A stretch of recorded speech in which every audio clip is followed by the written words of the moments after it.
ವಾಲ್ಮೀಕಿ ನಿಗಮದಲ್ಲಿ ಆದಂಥ ಬ್ರಹ್ಮಾಂಡ ಭ್ರಷ್ಟಾಚಾರದ ವಿಚಾರದಲ್ಲಿ ಆ ದುಡ್ಡನ್ನು ತಿಂದವರು ಯಾರು? ಮೇಲ್ನೋಟಕ್ಕೆ ಕೇಳಿ ಬರ್ತಾ ಇರುವಂಥದ್ದು ಹೆಸರು ಒಂದು ಕಡೆಗೆ. ವಾಲ್ಮೀಕಿ ಅಭಿವೃದ್ಧಿ ನಿಗಮದ ಬ್ರಹ್ಮಾಂಡ ಭ್ರಷ್ಟಾಚಾರ ಪ್ರಕರಣ ಏನಿದೆ, ಎಸ್ಟಿ ಅಭಿವೃದ್ಧಿ ನಿಗಮದ ದುಡ್ಡನ್ನು ತಿಂದಂಥವರು ಯಾರ್ಯಾರು ಎಷ್ಟೆಷ್ಟು ಜೋಬನ್ನು ತುಂಬಿಸಿಕೊಂಡಿದ್ದಾರೆ? ವಂಚನೆ ಹಣದಲ್ಲಿ ಚಿನ್ನ, ಕಾರು ಅಂತ ಶೋಕಿ ಮಾಡಿದವರಿಗೆ ಈಗ ಶಾಕ್ ಕೊಡ್ತಾ ಇದ್ದಾರೆ. ನಿಜವಾದಂಥ ಶಾಕ್ ಕೊಡಬೇಕು. ನಿಗಮದ ಹಣ ತಿಂದ ಖದೀಮರ ಜನ್ಮ ಜಾಲಾಡ್ತಾ ಇದೆ ಎಸ್ಐಟಿ ಚಾರ್ಜ್ ಶೀಟ್ನಲ್ಲಿ ಈಗ ಹಣ ವರ್ಗಾವಣೆಯ ಬಗ್ಗೆ ಉಲ್ಲೇಖ ಮಾಡಲಾಗಿದೆ. ಪ್ರತಿಯೊಬ್ಬ ಆರೋಪಿಯಿಂದ ಸೀಸ್ ಮಾಡಿದ ನಗದು ಮತ್ತು ಚಿನ್ನ ಎಷ್ಟು ಅನ್ನುವಂಥ ವಿವರ ಈಗ ಲಭ್ಯವಾಗ್ತಾ ಇದೆ. ಯಾರ್ಯಾರು ಎಷ್ಟೆಷ್ಟು ತಿಂದಿದ್ದಾರೆ ಏನು ಅಂತ ಹೇಳಿ.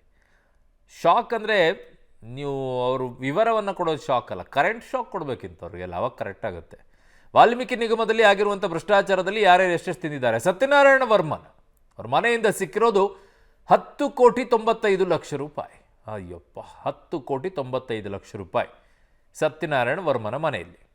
ಪದ್ಮನಾಭ 3,92,00,000 ರೂಪಾಯಿ. ನಾಗೇಶ್ವರ 1,49,00,000 ರೂಪಾಯಿ. ಇವ್ರಿಗೆ ಸಿಕ್ಕಿರುವಂಥ ದುಡ್ಡು ಇವ್ರ ಕಡೆ ಎಲ್ಲ. ಚಂದ್ರಮೋಹನ್ ಮನೆಯಲ್ಲಿ 30 ಲಕ್ಷ.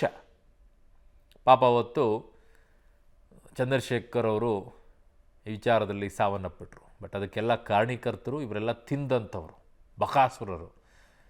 GP ಜಗದೀಶ್ 12 ಲಕ್ಷ ಹಣ ಇವರಿಂದ ಸೀಸ್ ಮಾಡಿಕೊಂಡಿದ್ದಾರೆ. ಚಂದ್ರಮೋಹನ್ ಮನೆಯಿಂದ 207 ಗ್ರಾಮ್ ಚಿನ್ನವನ್ನು ವಶಕ್ಕೆ ತಗೊಂಡಿದ್ದಾರೆ. 207 ಗ್ರಾಮ್. GK ಜಗದೀಶ್ 47.6 ಗ್ರಾಮ್ ಚಿನ್ನವನ್ನು ಇವರಿಂದ ಪಡ್ಕೊಂಡಿದ್ದಾರೆ. ಆಲ್ಮೋಸ್ಟ್ ಆಲ್ 3-3.5 ಲಕ್ಷ ರೂಪಾಯಿ. ಸತ್ಯನಾರಾಯಣ ವರ್ಮ 15 kg ಚಿನ್ನ ಅಂತೆ. 15 kg ಚಿನ್ನ 10,80,00,000 ರೂಪಾಯಿ ಆಗುತ್ತೆ. ಒಂದು ಲ್ಯಾಂಬೋರ್ಗಿನಿ ಉರುಸ್ ಬೇರೆ, ಅದು 3,31,00,000 ರೂಪಾಯಿ. ಮರ್ಸಿಡೀಸ್ ಬೆನ್ಸ್ ಕಾರ್ 1,21,00,000 ರೂಪಾಯಿ ಬೆಲೆ ಬಾಳುತ್ತೆ. ನುಗಾಕಿ ಶ್ರೀನಿವಾಸ್ ಮನೆಯಲ್ಲಿ 1 kg ಚಿನ್ನ 72 ಲಕ್ಷ ರೂಪಾಯಿ ಆಗುತ್ತೆ. ಇವರೆಲ್ಲ ತಿಂದು ತೇಗಿ ಪಾಪ ಅವ್ರ ಮುಖಕ್ಕೆ ಒರೆಸಿದ್ರು ಅನ್ನೋ ರೀತಿಯೆಲ್ಲ ಆಗೋಯ್ತು. ಇನ್ನೂ ಡಿಟೇಲ್ ಆಗಿ ಹೋಗ್ಬೇಕು ಈ ವಿಚಾರದಲ್ಲಿ, ಅಥವಾ ಇವ್ರ ಬಲಿಕಾ ಬಕ್ರಾನ ಇದರಲ್ಲಿ ಗೊತ್ತಿಲ್ಲ. ಈ ಪ್ರಕರಣ ಇನ್ನೂ ಡಿಟೇಲ್ ಆಗಿ ಹೋಗಬೇಕಾಗಿದೆ. ಯಾರೋ ಮಾಡಿ ಇನ್ಯಾರ್ದೋ ಮೂತಿಗೆ ಒರೆಸಿ ಇನ್ಯಾರೋ ಪಾಪ ಸಾವನ್ನಪ್ಪುವಂಥ ಪರಿಸ್ಥಿತಿಗೆ ಹೋಗಿ ತಲುಪಿದ್ರೇನೋ. ಇವೆಲ್ಲ ಮಾತಾಡಿದರೆ ಏನೂ ಆಗೇ ಇಲ್ಲ, ಅದಾಗಿಲ್ಲ, ಇದಾಗಿಲ್ಲ ಅಂದ್ಕೊಂಡು ಕೂತ್ಕೊಳ್ತಾರೆ. ಉತ್ತರವನ್ನು ಕೊಡಬೇಕಲ್ಲ, ಈಗಾದರೂ ಹೇಳಬೇಕಲ್ಲ. ನನ್ನ ಸಹೋದ್ಯೋಗಿ ಕ್ರೈಮ್ ಬ್ಯೂರೋಯಿಂದ ಈಗ ನರಸಿಂಹಮೂರ್ತಿ ಇದ್ದಾರೆ ನನ್ನ ಸಂಪರ್ಕಕ್ಕೆ. ನರಸಿಂಹಮೂರ್ತಿ, ಈ ಪ್ರಕರಣ ಇನ್ನೂ ಡಿಟೇಲ್ ಆಗಿ ಹೋಗಬೇಕು ಅಂತ ಕಾಣಿಸುತ್ತೆ. ಈಗ ಮೇಲ್ನೋಟಕ್ಕೆ SIT ಅವರು ಈ ಅಧಿಕಾರಿಗಳ ಹೆಸರನ್ನ ಹೇಳ್ತಾ ಇದ್ದಾರೆ, ಆದರೆ ಮುಖ್ಯಸ್ಥರನ್ನ ಇಲ್ಲಿಯವರೆಗೂ ಕೂಡ ಕರೆದು ವಿಚಾರಣೆ ಮಾಡುವಂಥ ಪ್ರಯತ್ನಗಳನ್ನು ಕೂಡ ಮಾಡಲಿಲ್ಲ. ಏನಿದೆ ಈ ಬಗ್ಗೆ ಮತ್ತೊಂದಿಷ್ಟು ಮಾಹಿತಿಗಳು ನರಸಿಂಹಮೂರ್ತಿ? ನಿನ್ನೆ CIDಯ SIT ಸುಮಾರು 3,000ಕ್ಕೂ ಹೆಚ್ಚು ಪುಟಗಳ ಸುದೀರ್ಘವಾದಂತಹ ಒಂದು ಚಾರ್ಜ್ ಶೀಟ್ ಅನ್ನ ತನಿಖೆ ಮಾಡಿದೆ. ಅಂದ್ರೆ ವಾಲ್ಮೀಕಿ ಅಭಿವೃದ್ಧಿ ನಿಗಮದಲ್ಲಿ ಭ್ರಷ್ಟಾಚಾರ ನಡೆದಿದ್ದು, ಆ ಹಣವನ್ನ ಲಪಟಾಯಿಸಿದಂತಹ ಹಣ ಏನಿದೆ ಅದು 89 ಕೋಟಿ. ಆದ್ರೆ ಈವರೆಗೂ ಕೂಡ SIT ಯಿಂದ ಸೀಸ್ ಮಾಡೋದಕ್ಕೆ ಸಾಧ್ಯವಾಗಿರೋದು 49 ಕೋಟಿ ಮೌಲ್ಯದ ನಗದು, ಚಿನ್ನಾಭರಣ ಮತ್ತೆ ಬ್ರಾಂಡೆಡ್ ಕಾರ್ಗಳು. ಅಲ್ಲಿಗೆ ಇಲ್ಲ, ಇನ್ನು ಒಂದ್ ಕಡೆ ಇನ್ನೂ ಸಾಕಷ್ಟು, ಅಂದ್ರೆ ಸುಮಾರು ಒಂದು 50 ಕೋಟಿಯಷ್ಟು ಹಣ ಸೀಸ್ ಆಗ್ಬೇಕಿದೆ. ಅದು ಯಾರ ಬಳಿ ಇದೆ? ಈ ಹಿಂದೆ SIT ನಾಗೇಂದ್ರ ಮತ್ತೆ ದದ್ದಲ್ ಇಬ್ಬರನ್ನು ಕೂಡ ವಿಚಾರಣೆಗೆ ಒಳಪಡಿಸುವ ಕೆಲಸವನ್ನ ಮಾಡಿತ್ತು, ಆದ್ರೆ ಅರೆಸ್ಟ್ ಮಾಡಿರ್ಲಿಲ್ಲ. ಆದ್ರೆ ಈ ವಿಚಾರದಲ್ಲಿ ED ದದ್ದಲ್ರನ್ನ ವಿಚಾರಣೆ ಮಾಡಿದೆ, ನಾಗೇಂದ್ರ ಅವ್ರನ್ನ ಅರೆಸ್ಟ್ ಕೂಡ ಮಾಡಿದೆ. ಹಾಗಾದ್ರೆ ಕೇವಲ 49 ಕೋಟಿಯನ್ನ ಸೀಸ್ ಮಾಡಲಾಗಿದೆ, ಉಳಿದ 50 ಕೋಟಿಗೆ ಲೆಕ್ಕ ಇಲ್ವಾ? ಯಾರು ತಿಂದಂತವ್ರು? ಆದ್ರೆ ಆ 49 ಕೋಟಿ ಯಾರ್ಯಾರ ಮನೆ ಸಿಕ್ಕಿದೆ ಅಂತ ಹೇಳಿ ನೋಡಿದಂತಹ ಸಂದರ್ಭದಲ್ಲಿ ಸತ್ಯನಾರಾಯಣ ವರ್ಮ ಈತನೇ ಎಲ್ಲದಕ್ಕೂ ಮಾಸ್ಟರ್ ಮೈಂಡ್. ಸುಮಾರು 11 ಕೋಟಿ ಹಣ ಸಿಕ್ಕಿದೆ ಇವನ ಮನೆಯಲ್ಲಿ. ಪದ್ಮನಾಭನ ಮನೆಯಲ್ಲಿ 3,92,00,000 ಹಣ ಸಿಕ್ಕಿದೆ. ನಾಗೇಶ್ವರ್ ಮನೆಯಲ್ಲಿ 1.5 ಕೋಟಿ ಸಿಕ್ಕಿದೆ. ಅದ್ರ ಜೊತೆಗೆ ಈ ಸತ್ಯನಾರಾಯಣ ವರ್ಮನ ಮನೆಯಲ್ಲಿ 15 kg ಚಿನ್ನವನ್ನ ಕೂಡ ಪತ್ತೆ ಮಾಡಲಾಗಿದೆ. ಅದು ಸುಮಾರು ಒಂದು 11 ಕೋಟಿ ಮೌಲ್ಯ ಬೆಲೆ ಬಾಳ್ಬಹುದು.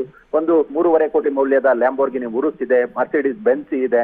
ಹೀಗೆ ಒಟ್ಟಾರೆಯಾಗಿ ಸುಮಾರು ಚಿನ್ನ ಮತ್ತೆ ಈ ಪ್ರಕರಣದಲ್ಲಿ ನಗದು, ಈ ಎರಡನ್ನು ಸೇರಿಸಿದ್ರೆ 49 ಕೋಟಿಯಷ್ಟು ಹಣವನ್ನ ಈವರೆಗೂ ಕೂಡ ಸೀಸ್ ಮಾಡಲಾಗಿದೆ. ಇದು ಪ್ರಾಥಮಿಕ ಹಂತದ ಚಾರ್ಜ್ ಶೀಟ್ ಇರಬಹುದೇನೋ, ಆದ್ರೆ ಮುಂದೆ ಒಂದಷ್ಟು ಇನ್ವೆಸ್ಟಿಗೇಷನ್ ಅನ್ನ ನಡೆಸಿ ಬಾಕಿ ಉಳಿಕೆ ಹಣ ಎಲ್ಲೋಯ್ತು ಅನ್ನೋದನ್ನ ಪತ್ತೆ ಮಾಡ್ತಕ್ಕಂಥ ಕೆಲಸವನ್ನ SIT ಮಾಡಬೇಕಾಗುತ್ತೆ.